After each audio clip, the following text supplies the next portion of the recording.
मेरे मुकाबले जो कैंडिडेट लड़ा है वो नहीं हारा है, बल्कि भारतीय जनता पार्टी की विचारधारा हारी है, उसकी मानसिकता हारी है। इनकी विचारधारा मानसिकता जो है हमारे लिए, समाज के लिए विष की तरह है, जहर की तरह है।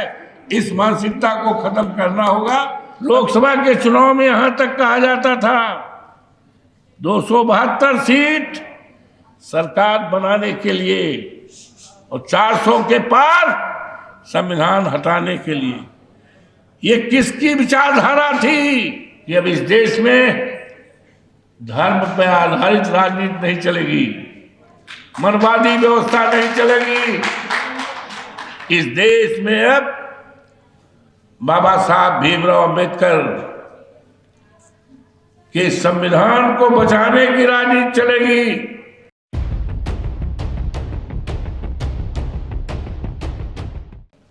आज मैं बहुत ही आभारी हूं, जबकि इस देश की जो सरकार है केंद्र में और देश के तमाम राज्यों में, वो पूरी तरह से इस देश के दलितों का,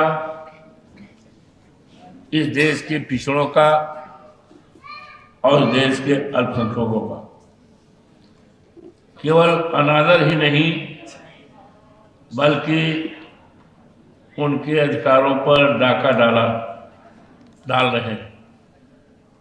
उसे रोकने के लिए आपने शानदार कार्यक्रम किया है। इस कार्यक्रम को आयोजित करने वाले सभी सम्मानित समाज सुधारकों को, बाबा साहब भीमराव अंबेडकर के संविधान को बचाने की चिंता रखने वाले, मैं बहुत आभार प्रकट करता हूं। और मंच पर बैठे हुए सभी माननीय नेताओं का मैं स्वागत करता हूं, अभिनंदन करता हूं, बधाई देता हूं और सामने बैठे हुए सभी भाइयों का अभिवादन करता हूं। और अयोध्या जो मर्यादा पुरुषोत्तम राम की धरती, 54 फैजाबाद लोकसभा जो अयोध्या जनपद में है, जहां पर भारतीय जनता पार्टी ने इस देश में ऐसा संदेश देने का काम किया और सीट को हथियाने का काम किया। यहां तक उन्होंने यहां तक कहा कि हमने मंदिर बनवाया है। मंदिर उन्होंने नहीं बनवाया, मंदिर तो माननीय उच्चतम न्यायालय के आदेश पर। और ये भी किया कि भगवान राम को हम लाए हैं, अंगुली पकड़ करके बैठाए हैं।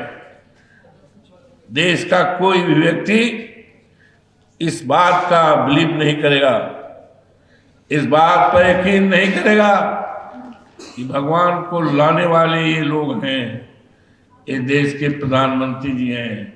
Nobody will believe. और इस चुनाव में वहां के देवतुल्य मतदाताओं ने, सम्मानित बहनों ने, सम्मानित भाइयों ने और समाज के सभी गरीब लोगों ने इस बात का संदेशा दिया है कि अब इस देश में धर्म पर आधारित राजनीति नहीं चलेगी, मनवादी व्यवस्था नहीं चलेगी। इस देश में अब बाबा साहब भीमराव अंबेडकर के संविधान को बचाने की राजनीति चलेगी। इस देश में बाबा साहब भीमराव अंबेडकर ने जो संविधान के अनुच्छेद 14 में फंडामेंटल राइट्स दिए हैं, मूलाधिकार दिया है, अब उनका मूलाधिकार के आधार पर जो काम करेगा उसी का चर्चा होगी। अब इस देश में जातीय जनगणना की बात चलेगी, इस देश में आरक्षण की बात चलेगी, और इस देश में करोड़ों करोड़ों नौजवान बड़ी बड़ी डिग्रियां लिए हुए, उनको सरकारी नौकरी नहीं है। अपनी डिग्री जलाने के लिए कभी कभी सोचते हैं, तो यहां तक कि आत्महत्या के लिए। किसी देश की दौलत हीरा जवाहरात सोना चांदी नहीं हुआ करता। देश की दौलत वहां के इंसान, वहां के युवा हुआ करते हैं, जो आज सबसे परेशानी में है। इसकी तरफ किसी को चिंता नहीं। आज अफसोस के साथ कहना पड़ रहा है, मुझे भी खुशी है कि हमारे बीच में तमाम प्रोफेसर हो गए। अभी आदरणीय रतन जी ने और दूसरे भी हमारे जो प्रोफेसर हैं बहुत अच्छे ढंग से बताने का काम किया। लेकिन आज जब हम देश के तमाम विश्वविद्यालयों की तरफ नजर डालते हैं तो 0.5% भी आरक्षण नहीं है, आरक्षण नहीं है।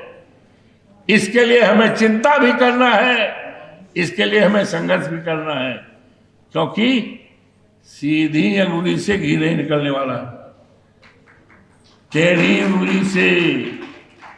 अब उंगली को टेढ़ी करना होगा, लड़ाई लड़ना होगा, और तभी हम सब बाबा साहब भीमराव अंबेडकर के जो संविधान की चर्चा करते। अभी जो चुनाव हुआ है लोकसभा का, लोकसभा के चुनाव में यहां तक कहा जाता था 272 सीट सरकार बनाने के लिए और 400 के पार संविधान हटाने के लिए। ये किसकी विचारधारा थी? कौन सी पार्टी थी? कौन से लोग थे? इसलिए हमें आपको सजग रहना है, हमें आपको निगरानी रखना है। इनकी विचारधारा अच्छी नहीं है। आज हमारे जो मुख्यमंत्री जी लोग हैं और भारतीय जनता पार्टी के हैं, और विशेष तौर से उत्तर प्रदेश के, उनके टेबल पर, सरकारी टेबल पर मनुस्मृति क्या है? काश उनके कार्यालय में, उनके टेबल पर बाबा साहब भीमराव अम्बेडकर का अगर संविधान होता, अगर संविधान पढ़ते, तो आज देश और प्रदेश की जो हालत होने जा रही है वो ना होती। स्मृति पढ़ करके आज काम हो रहा है, योजनाएं बन रही हैं। और अभी हमारे विद्वान प्रोफेसर साहब ने जो कहा है कि मनुस्मृति धीरे धीरे लागू होगी, धीरे धीरे, और उसी धीरे धीरे में जिस तरह का राष्ट्र वो चाहते हैं उस राष्ट्र को बनाने में सफल हो जाएंगे अगर हमने आपने संघर्ष न किया, चिंता न किया। और इस देश में जातीय जनगणना बहुत जरूरी है। जिसकी संख्या भारी उसी की हिस्सेदारी, डॉक्टर राम मनोहर लोहिया जी ने कहा था। तो आज इस तरह का जो सेमिनार हो रहा है, हमारे पास तमाम विद्वान हैं, तमाम उनके पास जानकारियां हैं। आज आवश्यकता है कि इस तरह का आयोजन करके उन स्थानों पर भी जागृति पैदा की जाए जहां पर अंधेरा है, जहां पर आज पुरानी तरह का रस्म रिवाज है। बाबा साहब कहा करते थे, और उन्होंने जो आरक्षण की सुविधा की है किसी एक जात के लिए नहीं किया है, लेकिन अफसोस है कि हम जातियों में बटे हुए हैं। ये पासी है, धानुक है, ये धोबी है, फलाना है, धमाका है। ये बात बाबा साहब की नहीं थी। बाबा साहब ने जोर दिया था शिक्षा पर। तो आज सबसे शिक्षा जरूरी है। और भारतीय जनता पार्टी की जो सरकारें हैं, दलितों को शिक्षा से दूर रखने का व्यवस्था किया है, योजना बनाई है, जिससे हमारे बच्चे यूनिवर्सिटी में न पढ़ पाए, संविधान के प्रति अपने अधिकारों की चर्चा न कर सके, संघर्ष न कर सके। आज वो उसी में संतुष्ट हो गए कि हम ऐसे दलितों के सम्मान, ऐसे वंशज को तैयार करें तो बोरा ढोवे, ठेला चलावे।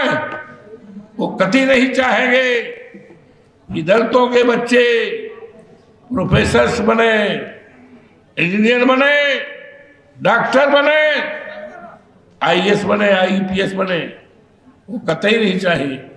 वो चाहेंगे कि ऐसी नस्लें तैयार की जाए जो बोरा ढोवे।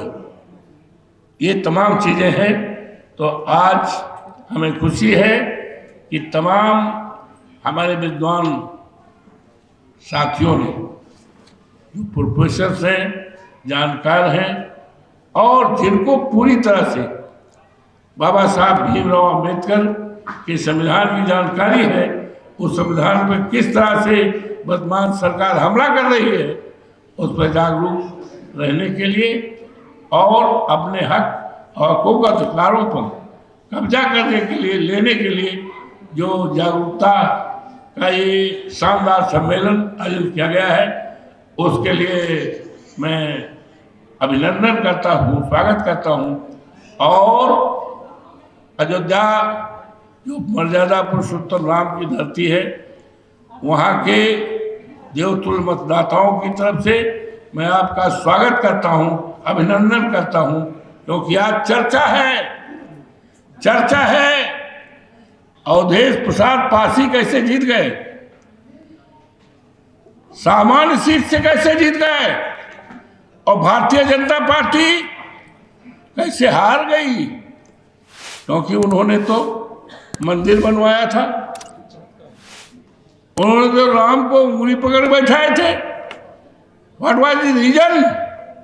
तो रीजन ने तो बता दिया वहाँ के सम्मानित मतदाताओं ने कि अब धर्म के आधार पर राजनीति नहीं चलेगी।